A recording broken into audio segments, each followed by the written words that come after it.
பூம்ரா மட்டும் இல்லன்னா நம்ம பொழப்பலாம் அவ்வளவுதான் போலயே அப்படின்ற மாதிரி நடந்து முடிஞ்சது தான் வந்து பாத்தீங்கன்னா India vs England first test match day 2னே சொல்லலாம். செஞ்சுரியிலயும் ஆஃப் செஞ்சுரியும் இருந்த வந்து பாத்தீங்கன்னா கேப்டன் வைஸ் கேப்டன் வந்து பாத்தீங்கன்னா அவங்க இன்னிங்ஸை கண்டினியூ பண்ணாங்க. ஸோ கில் அதுக்கப்புறம் வந்து பாத்தீங்கன்னா வந்து ஒரு 147 கிட்ட இருந்தார். ஆஹா 150 எடுப்பாரு எதிர்பார்த்துட்டு இருக்கும்போது வந்து பாத்தீங்கன்னா அவுட் ஆயிட்டாரு. அந்த பக்கம் பந்து தன்னோட அதிரடியை நிறுத்தவே இல்லைன்னு சொல்லலாம். அந்த அளவுக்கு சூப்பர் பெர்ஃபார்மன்ஸ் கொடுத்துட்டு இருந்தாரு. ஏப்பா இவரு கில் அவுட் ஆயிட்டாருன்னா அடுத்தது கருண் நாயர் தானே எப்படி எப்படி ஆனார் அப்படின்னு கேட்டீங்கன்னா சாய் சுதர்ஷன் எப்படி ஆனாரோ அதே மாதிரி தான் டக் அவுட் ஆயிட்டு போயிட்டாரு. ஸோ அதுக்கப்புறம் வந்து பாத்தீங்கன்னா பண்ட் தன்னோட அதிரடியை காமிச்சு வந்து பாத்தீங்கன்னா 100 கடந்து வந்து பாத்தீங்கன்னா அந்த செலிப்ரேஷன் எல்லாம் போட்டு எல்எஸ்ஜி ஓனர் போட்டோ இந்த இடத்துல இருந்திருக்கணுமே அப்படின்ற அளவுக்கு வந்து பாத்தீங்கன்னா எல்லாரையும் ஃபீல் பண்ண வச்சாரு. ஸோ அவர் வந்து 134 இருக்கும்போது அவரும் அவுட். ஸோ அதை தொடர்ந்து வந்து பாத்தீங்கன்னா அப்படின்ற மாதிரி மொத்த விக்கெட்டும் வந்து பாத்தீங்கன்னா 471 ரன்னுக்கு வந்து பாத்தீங்கன்னா மொத்த விக்கெட்டும் இந்தியா இழக்கிறாங்க. ஸோ வந்து பாத்தீங்கன்னா அதை தொடர்ந்து ஆட வந்த இங்கிலாந்து வந்து பாத்தீங்கன்னா பயங்கர ஒரு ஜம்போ ஒஸ்தா வந்தாங்க எங்க கிரவுண்டுங்க அப்படின்ற மாதிரி வந்து பாத்தீங்கன்னா ஜாக் கேரலும் பென் டுகட்டியும் வந்தாங்க.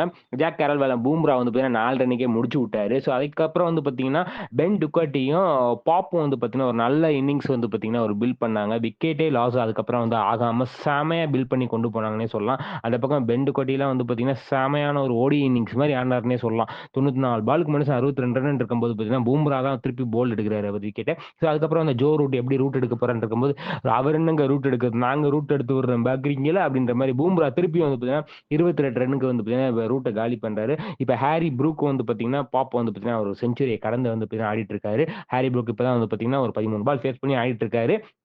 ஸோ ஓவராலா டே 2 முடிவுல வந்து பார்த்தீங்கன்னா 209 ரன் 3 விக்கெட்.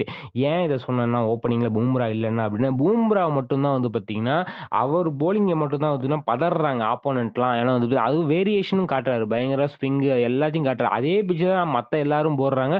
எல்லாருக்கும் அப்படியே டிராகா வந்து பால் விழுகிற மாரி தான் இருக்கு. ஸோ வந்து பார்த்தீங்கன்னா, பூம்ரா தன்னோட வந்து பார்த்தீங்கன்னா, பூம் பூம் பூம் அந்த மந்திரத்தெல்லாம் போட்டு வந்து பார்த்தீங்கன்னா, மொத்த விக்கெட்டும் டே 3ல எடுப்பாரான்னு பொறுத்து வந்து பார்ப்போம். மேபி அவர் அட்வைஸை கேட்டு வந்து பார்த்தீங்கன்னா, பிரசித் கிருஷ்ணா, சிராஜா இருக்கட்டும், ஜடேஜா இருக்கட்டும், ஷாகுல் தாக்கூர் ஆகட்டும் பயங்கரமா போடுவாங்களான்றதெல்லாம் வந்து பார்த்தீங்கன்னா, பொறுத்து இருந்து பார்க்கணும். 471 வந்து ஒரு நல்ல ஸ்கோரா இருந்தாலும், அ இவங்க ஆடுறத இங்கிலாந்து ஆடுறத பார்க்கும்போது வந்து பார்த்தீங்கன்னா, இதெல்லாம் பத்தாதோ அப்படின்ற அளவுக்கு தான் இருக்கு. ஸோ ஹோப் டே 3 வந்து பார்த்தீங்கன்னா, விறுவிறுப்புக்கும், சுறுசுறுப்புக்கும் பஞ்சமே இல்லாம நடக்க போகுதுன்றத மாற்று கருத்தே கிடையாதுன்னு சொல்லிட்டு, இந்த வீடியோ உங்களுக்கு பிடிச்சா லைக் பண்ணுங்க, ஷேர் பண்ணுங்க, கமெண்ட் பண்ணுங்க. மறக்காம தினமலர சப்ஸ்கிரைப் பண்ணுங்க.